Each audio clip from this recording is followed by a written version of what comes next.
This is the Angry Birds Bird Minute, sponsored by Angry Birds for their 15th anniversary, where we tell you all about a cool bird that may or may not be angry.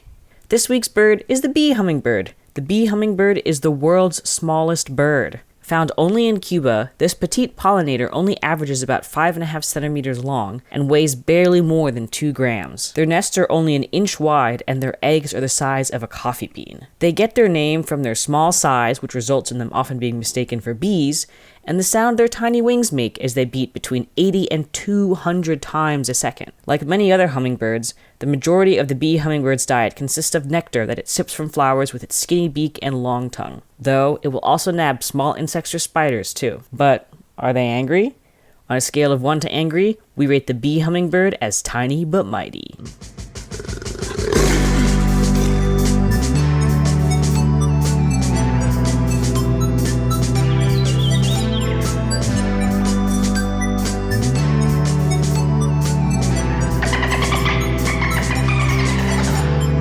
This is Wild Green Streams. I'm Rhett.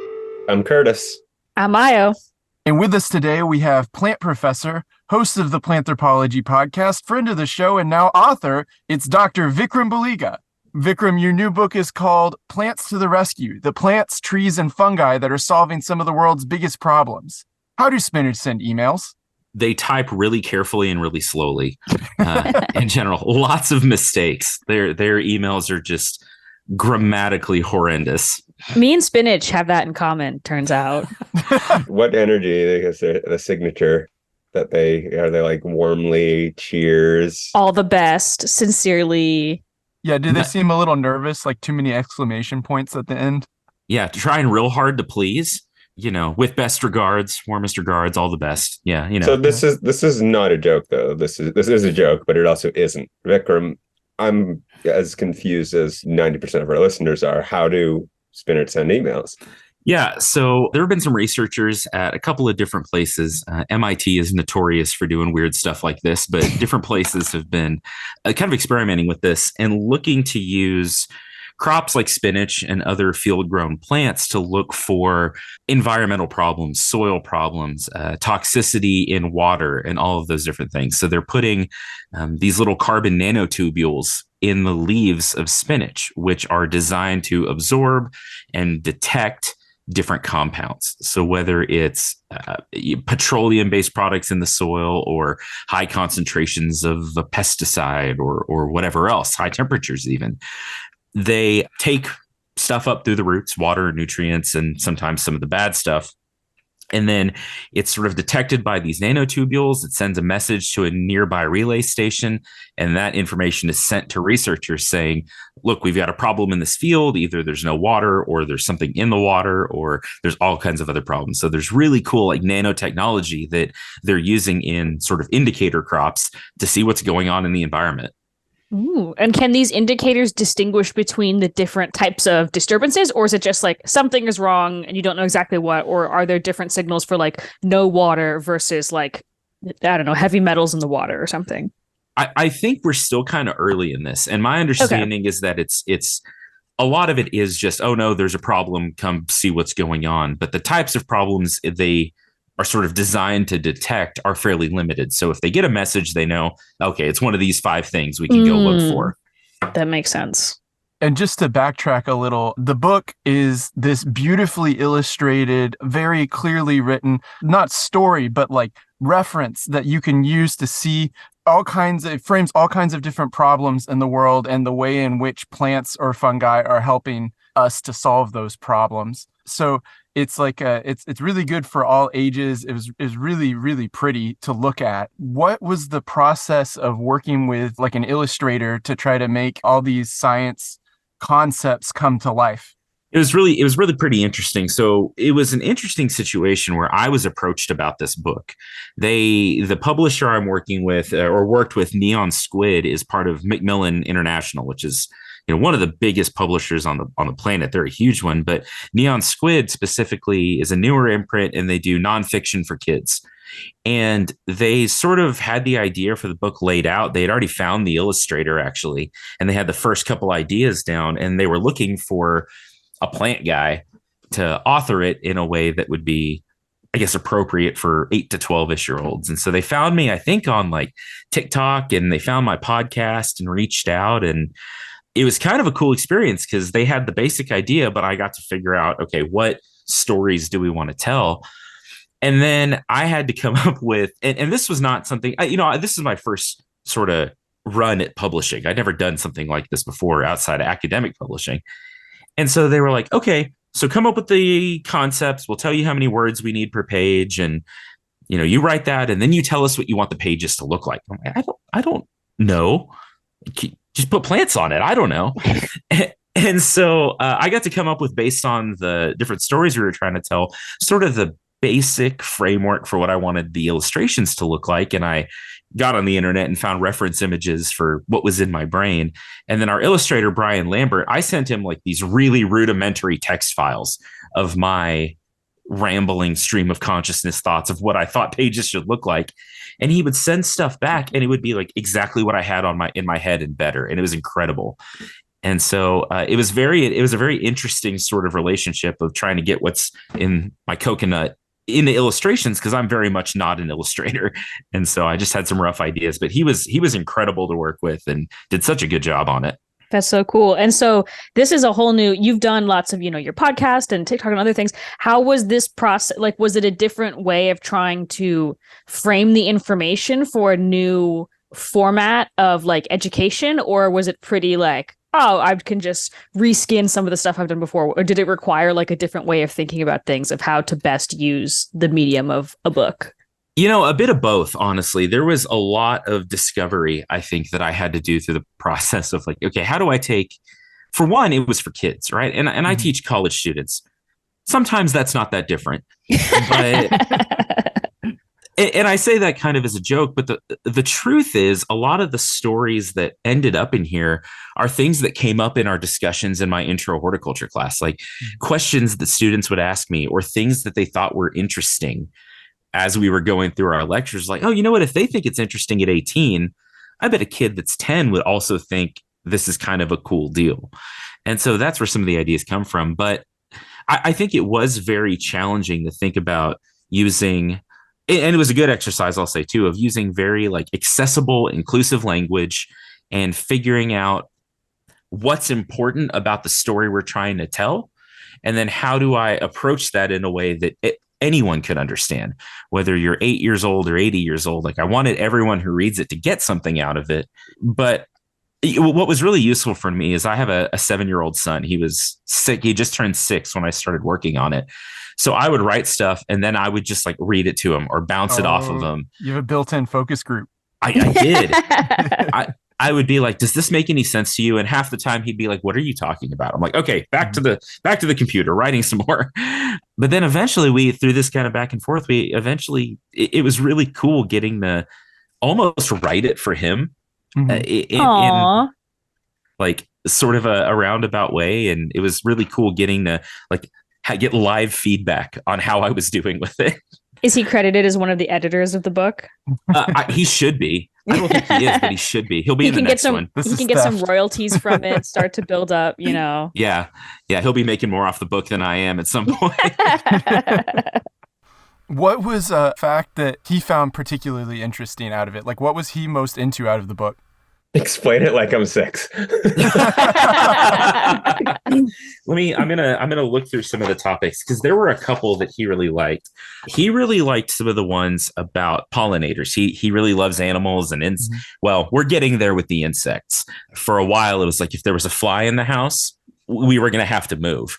But lately, we're getting him more into caring about the smaller wildlife, our smaller animal friends. So he really liked some of the pollinator stuff about bees and butterflies. He really liked, there was one spread in here about glow in the dark plants that he thought was really cool, because I don't know, it's just one of those things that I think is very eye catching for a kid to say, what do you mean the plants glow in the dark? He's got like glow in the dark stickers, like planets and stars and stuff all over his room. I'm glad that hasn't gone out of style. Nope. Yeah. There are probably 200 of them in his room. And so he loves like glow in the dark stuff. So he thought that was cool. And he also liked, and one of my favorites as well was one about living bridges. and how peoples across the world, specifically in India in this case, would take roots and branches and things from different types of trees and use them to make living bridges across rivers and streams and walkways and things like that. And he thought that was a really cool story, which I'm with him on that. That was one of my favorite, I think, finds as I was researching for this book. How long would that take to make? A lifetime in some cases. They would get these fig trees and things like strangler figs that have these big, long, like gnarly root systems, and they would train them across waterways and over, depressions in the land, and they make living walking bridges out of them. The best time to plant a bridge was 20 years ago. The second best time is now. The time is now. So there's something else that I also thought was really interesting was the glow-in-the-dark plants. So how do those work? So there's a couple of different ways they're looking at it, but right now they're working on some genetic breeding and some genetic work, taking some of the genes and the luminescent cells that you would find in phytoplankton or in different types of squid that can, bioluminesce, and actually working them into plant systems. And so there is, I think a lot of people have seen videos of people walking down the beach and dragging their feet through the water and it lighting up with some of these luminescent phytoplankton and things like that. I've done that in person. Oh, that's so cool. It was so cool.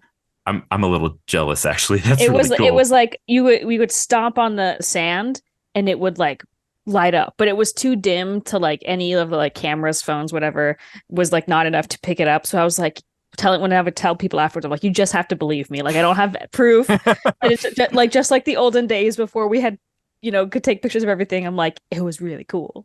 Trust me, bro. Trust me. It was so sick. It was amazing. It was like fireworks on the ground. Yeah.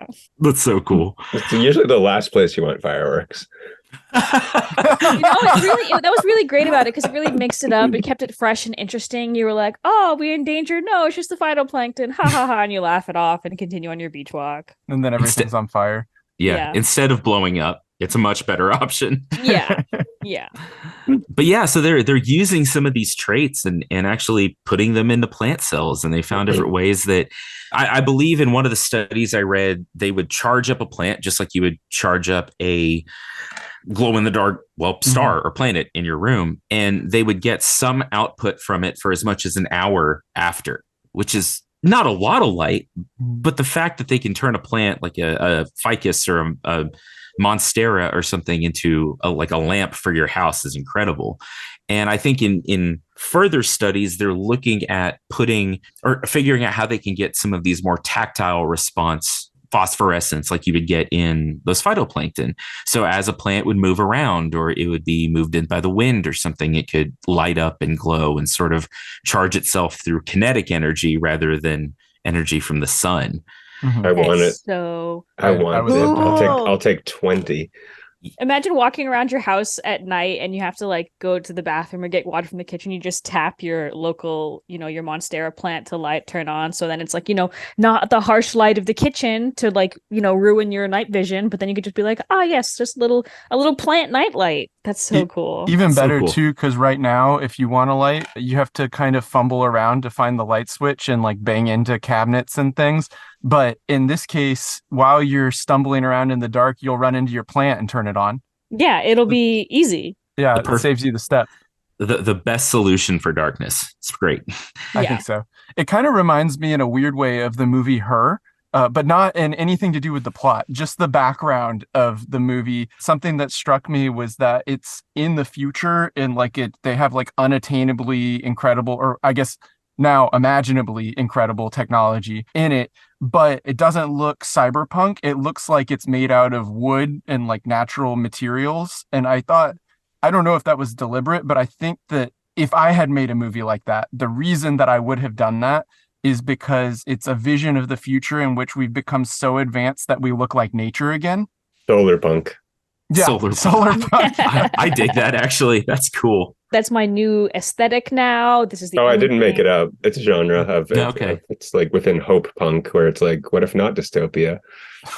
Yeah, true. I feel like her is very cleanly hope punk, if I'm using that word correctly. And that's honestly sort of a through line in this book of that our technology and a lot of the ways that some of our plant tech and the research that's going on is headed in that direction. Like, how do we better merge our society and do the things we like to do with being more conscious about the world around us? And, whether it's making sort of pollinator highways that go from city to city and throughout cities so they can find where they're going, or using bioluminescent trees to light our streets instead of, harsh LED lights, so we don't damage, migratory patterns or different things for insects and birds and reptiles and everything else, just different wildlife. And I think that there are some shining examples we talk about, like Singapore does a lot of great work in green infrastructure and green buildings. And I think as we go forward, if we're going to do the thing where we marry what we want to do and need to do as humans with wanting to have a planet to live on, those are the directions we need to be thinking. And that's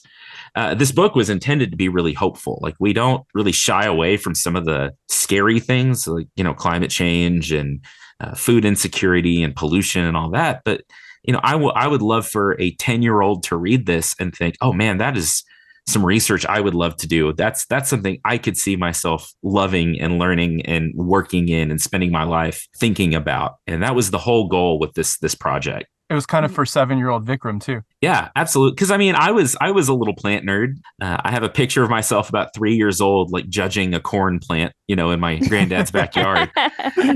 And, I loved being outside and I loved nature. And, when I was a kid, it was some of these newer technologies either didn't exist or I had no access to them, or I didn't have good access to learning about them. And I want everyone who reads this book to sort of get excited about plant science and be hopeful about our future. I love that. I think that the excitement and the hope is so important, because a lot of that can sometimes be lost, especially when you're talking about stuff that's like kind of as a joke, but also not really, of like trying to save the world and like climate change. Like, it can be so easy to get, bogged down, but it's like you're not going to convince anyone to help if you present it as something that is hopeless. But if you say, actually, there is progress and actually you can make a difference, people are like, oh, I want to be able to, because like people want to help, but if they think they can't, then they're going to be like, oh, why bother? But like stuff that a lot of times, like this cool stuff that people are doing, the public doesn't always just know about until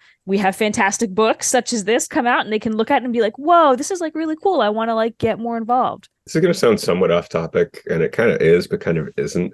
You used the term bogged down, and it got me thinking, why is that negative? And same with swamped. Swamped and bogged down are on a very similar... Mired. A mire is a wetland also. Anti-ecosystem. What is this like, anti-wetland? Huh. Anti-wetland sentiment. Stop using anti-wetland language. Yeah. We need to start saying tar pitted. Yeah. I don't think we need any positive connotations for tar pits. I'm in a very Pleistocene megafauna kind of vibe right now. Man, I just Stuck in the mud is even a similar vibe. It's the same phrase over and over again. Yeah. Instead of I got bogged down in all these emails, I'm tar pitted in all these emails, because also that's like endless escape, but where it's like maybe bogs, because like bogs can like preserve things, so maybe it's like if you want to remember something, like instead of memory of an elephant, memory of a bog. We could workshop this. Maybe we could flip it. Maybe if you're out hiking in the woods and you go through like a really repetitive, boring set of, area of the trail, like maybe it's alongside a road or something, you say like, man, I'm really offist right now. Yeah. See, that feels more right. Yeah. I'm so swamped by it right now means I am one with nature. Yeah. You are so immersed. I'm having a great time. I'm absolutely immersed. Fully self-actualized. It's the total body experience of the smell of the swamp, the thick air, the noises. Swamp Thing. You can taste. Swamp Thing achieved it. He is the most swamped out of any of us. You are the happiest frog in that cranberry bog. That's exactly right. So that was a good tangent. I think we need to get on this right away. I agree. I'm making a note to work on this later. Wild Green memes can do it. If anyone can do it, it's this Yeah. group. We need to get our meme messaging machine working on this. Yeah, meme machine. So you mentioned before we started recording, actually, that you were working on some other books now. Are any of those kind of a sequel to this one? Or are they very, different? Or how are you thinking about those books?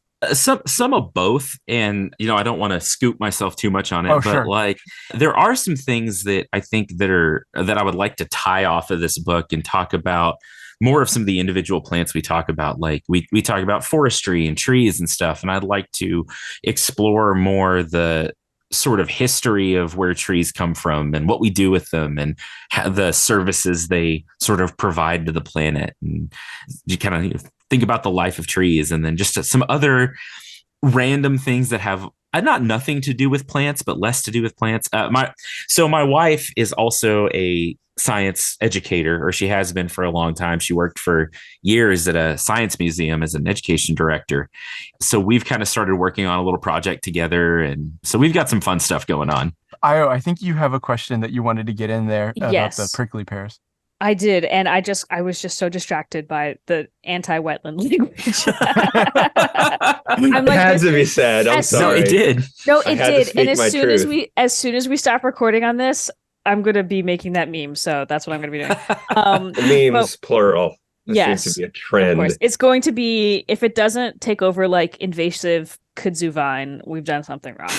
So one of the things I was looking through the book is talking about prickly pears and like turning them into kind of like a plastic-like material, which is so cool because I've worked with prickly pears before they were used as like a model ecosystem, and also I know they have the scale insects, the little cochineal insects that live on them that create red dyes that are in a lot of different products. So and people can eat the fruit. So I'm like, oh, I know all of these applications of this, but this is a new one that I hadn't heard of. So like, how did they discover this? Were some farmers just like, hey, what if we did this? This would be really cool. Or was someone was like, this would be, I bet that cactus would make like a really good plastic bag. Because instead of like actual, plastic, like how did they come about this?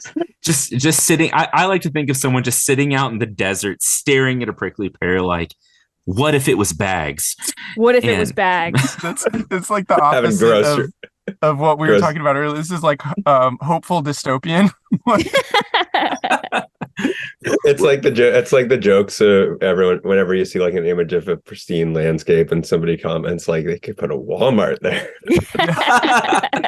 I bet this plant could be plastic if we tried hard. And they're like, it's already basically bags of water, but what if we like made it for us? Like what if? Well, so there were some Mexican researchers that were working on this, and I actually don't know where the idea came from. It's really interesting, but I think they were doing research just on the cacti in general and found some compounds in the pads that could, under certain circumstances or with certain treatments, be polymerized. And so what they would do is actually grind them up and extract juices and different compounds out of it and run it through what I believe is a proprietary process. And they could actually turn it into a fairly durable bioplastic. And I don't know how far they've gotten with this research, but there's so many ways that we can make biodegradable packaging, and from bags to clamshells to whatever else. I think something like a prickly pear that is such an aggressive plant, and in some places an invasive plant, it's like, okay, well, we could go harvest these things and replace some percentage of our petroleum-based plastics and have something that, when it ends up in a landfill, that it's fine, or you can throw it in your compost pile. Like, I think those kinds of technologies are so exciting, because then we start to think about, again, some stuff like some of our invasive species in different ways. Like, okay, what other use could we get out of this? Yes, it's a problem now, but what if we harvested it from places where it's an invasive and turn it into products we can use? We're kind of coming at multiple problems in the same sort of way. I think that's such an exciting piece of science and piece of research. Yeah, and like making an additional incentive to remove the invasive species, not just like this is a thing that is taking over and needs to be removed, but like we could not just like remove it and like throw it away somewhere, but repurpose it. Because I worked with prickly pear in their native range, which is in the States, and then I did a study abroad when I went to Kenya, and this same prickly pear was there that had been invasive, and it was a problem because nothing ate it except like the plant, but the baboons would like eat the seeds and then disperse them. So then they had brought the same cochineal that they had were native here, they had brought over there to try to help like as a biocontrol and I was like, I'm half a world away and there's this still same like little thing going on over here. So, and I was like, because they're prickly. I probably still have little tiny cactus spines in me to this day, but I'm like, that's so cool that they're microplastics. They're microplastics inside me. Yeah, they're like, where are the microplastics? They are in my skin, in my hands, in my feet, in my legs, everywhere. In your soul. In my soul, in my brain, probably. The gift that keeps giving. Truly. I like turn one way and then I'm like, and then I'm like, oh, one of them worked its way into the nerve again. But I'm like, that'd be like because I'm like, I don't know, like what a good way to help control for some of these invasives would be. But like now they have another thing that they could do with it instead of just like throwing it away. It's like, oh, you can get it's like a fun bonus. Mm-hmm.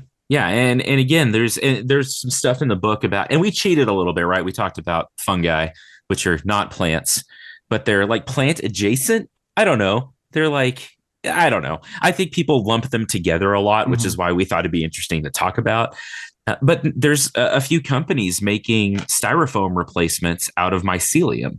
So they're actually growing out the mycelium in special warehouses, and they use it for a couple of different things. But instead of getting a styrofoam clamshell or a protection for whatever it is that you order, they're made out of fungi, and then you can toss it again in your compost pile and it breaks down. And so there's, I don't know, so many cool things we can do just being a little bit creative. And I think if we think first, I think people like to have businesses and make money and come up with stuff, and that's its own whole discussion and thing. But if our first thought a lot of times is, okay, how can we solve an environmental problem?